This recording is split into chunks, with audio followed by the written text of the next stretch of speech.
good start to the season. Yeah, great 2 start. wins, but I guess just how have you kind of seen the team put what you put working on in camp defensively into practice, in Philly and against Houston? I mean, obviously, first and foremost, I think it's fun to play against someone else.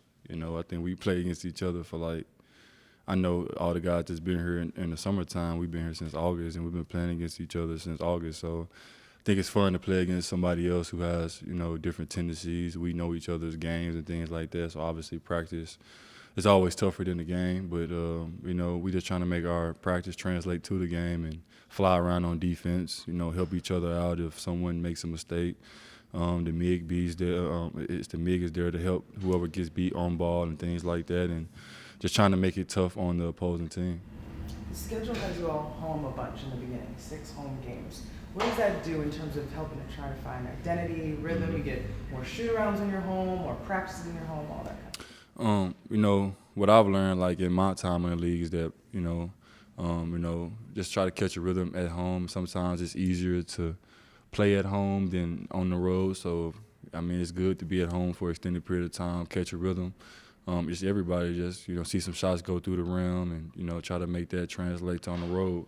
Obviously, the road's different, sleeping in a hotel room, waking up, things like that. This entire routine is just differently. So, obviously, being at home is going to be big for us. We need to get as many as we can and just try to protect home court.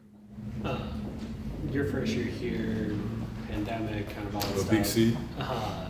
Just a little bit weird. You guys are trying out some new stuff, kind of won a championship last year. You have the injury to Brooke pretty early, so things get messed up. Does it feel like this year is just everyone knows exactly what you're going to do on both sides of the ball? Everyone knows where they like to get their shots. Everyone knows. Zora and I were kind of talking about it. Felt like a few years ago, 1920, when they ran through the league, before you got here, where it was just they know. Does it feel like that at all? You guys are just so comfortable? I think it's fun just being on a team where we know each other's games, we know how each other plays, and we all know the system that Coach Bud wants us to play and how to play and things like that. I think just being on the team with, similar guys, basically the same team from last year, and basically top 6, 7 guys are been here together for 3 years now. So just being on the team with those guys, our chemistry and our camaraderie is really already there. We just try to tune up and get better throughout the year. Obviously it's going to be highs and lows that come with basketball. It's not going to be peaches and cream. Not saying we're going to run through the league or nothing like that, but just take it a day at a time, obviously, but, still think bigger picture and, just being on the team with the same guy, I think that's helped us out for our start so far, even though it's only 2 games. We got a big game on Wednesday and big game on Friday and Saturday as well. So it's a big week for us, big test this week, and I'm ready to go hoop. Speaking of the big test, to talk about the Nets, how much do you look forward to playing a team like that with your playoff history too with them? Yeah. Obviously, it's a another test for us to test our camaraderie and chemistry first and foremost, and then just test our defense as well. Two dynamic players that can basically go for 30 on any given night, and some nights if they're really hot, go for 40 or 50. So obviously having 2 of those guys that's dynamic that can score the basketball on all 3 levels is going to test us tremendously. But I think we're ready for the challenge. I think we're going to fly around on defense, communicate. That's the biggest thing, just communicating, being there for your teammates on the defensive end and getting stops and, rebounding and running. So I think it's a fun game. Obviously, we have history with this team. Their team is kind of entirely different than the past 2 years. But, when you got Kevin Durant and Kyrie Irving, they always got a chance. Just a question about Javon for the third quarter of the Houston game. He was up in Jalen Green a little bit, talking a little smack, got a turnover, and then the next possession, Jalen Green missed a shot. And I know you're a guy who likes to play the game a little bit. Yep. What did you see from Javon? Man, it's just, I just like his competitiveness. I mean, that's the type of guys we need, in our culture that we, have established here is, guys that compete, that, can, give up, themselves for the team. And I think he does that. He didn't have a point, the other night, but he still affected the game in a positive way. Winning plays, being there for your teammates, You know, even if shots don't come his way, still don't pout or nothing like that. Just competes on both ends. You know, he makes us better. Obviously, he picks up 94 feet and things like that. And it's great to have a guy that can turn the basketball, have a guard just, you know, sometimes in the league or sometimes when you're playing in a game, you know, if a guard just, you know, disrupts the opposing guard and picks him up and he has to throw it to the big and the big has to dribble up, then their rhythm and their timing is off on their set. So, you know, it's great having a guy like that on your team that can, you know, give himself up for the team. He's always a little bit quieter with us, and that's cool. Like, Yeah. you want to talk to me or like, nah, I don't really care. But like, what have you kind of gotten to like know about him? Because it feels like just looking at him, watching him play, like he feels more comfortable, kind of just being himself this year. Yeah, man, I think everything kind of takes time anyways in a situation. Like when you come into a situation, you really don't know like what's going to happen and what you're going to get out of it. But, you know, as time, you know, progresses and you see the genuineness that people have, the togetherness that people have, and the willingness to give themselves up for the team, for the betterment of the team, for one ultimate goal, which is to ultimately win a championship, I think that makes everybody else, you know, do the same thing. And, you know, obviously I've known him for a couple of years now. We have the same agent. We're in the same agency. And, you know, he's a competitor. He gives himself up. And, you know, he works extremely hard. He worked on his game a lot over the summertime.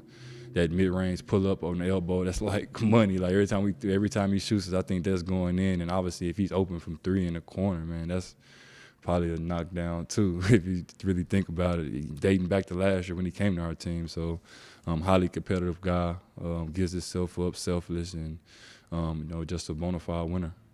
You're someone that really studies the game. I'm curious, what do you like appreciate most about Kevin Durant? Kevin Durant, what I appreciate most about him is, you know, obviously everything he's, you know, done for the game. He's a 6'10", 6'11", 7-footer that can dribble the basketball. He's really inspired kids around the world to, you know, not just be big man. You know, sometimes when you're brought up as a kid and you're the tallest guy on the team, you're automatically the center.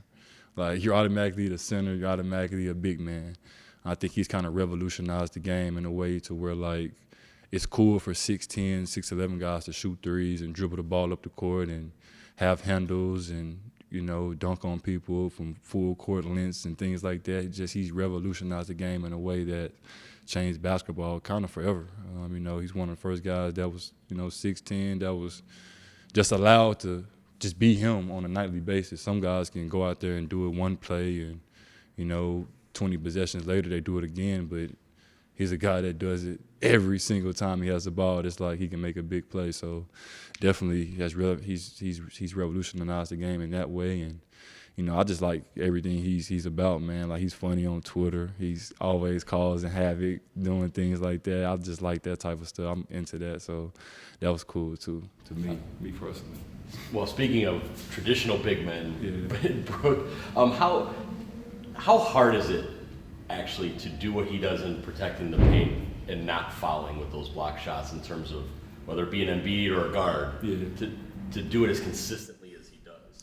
Man, it's a unique talent. You know, everybody's build is different in the league. Everybody's what they can do, what they can help a team with. Everybody can help a team in a different way. Obviously, he's one of the best at walling up, two hands up, and taking the bump. That's one of the hardest things, is going up with two hands and taking the bump and not coming down. If you come down, they're going to call foul. He stays in the Brooklyn Mountains, in the Brook Mountains. So it's kind of cool to see, and I learned a lot from him. You know, obviously, he's a hell of a teammate, great guy. Even better person off the court, just everything he's about. But, you know, he helps our team tremendously. Just his communication on the court, he talks. He, you know, he might not get the rebound, but his man's definitely not getting it. He's going to box his man out, and he'll let you go get it too. So appreciate you, Brooke, for a couple of rebounds, you know, and he's a good dude. Speaking of good, I guess Giannis coming off the 44-point game. Yeah, that was light too. Does anything ever surprise you when he does that? Or, I mean, as another professional? Yeah, that surprised me though. I'm not gonna lie. Like 44 on 80% shooting is like 2K. Like, real talk. Like, we was joking in the morning time, like joking, And we was like, hey, bro, Sengun got you in boogie and foul trouble last year, this and that, boom, boom, boom. And he was like, I think I had 40 that game. I'm like, yeah, all right, bro. And then literally like 9 hours later, he had 40 again. Like, that's crazy. Like, I don't know, dude's like a creative player, 6'10", 6'11", guy that can dribble the basketball, pass, dunk. Like, I don't know how many dunks he have a game, how many dunks he averages a game, but that's crazy. I like playing with him, though, for real, though. Like, it's fun playing with him, fun being his teammate. Get you open shots. All you got to do is knock it down and get back on defense. For real, like that.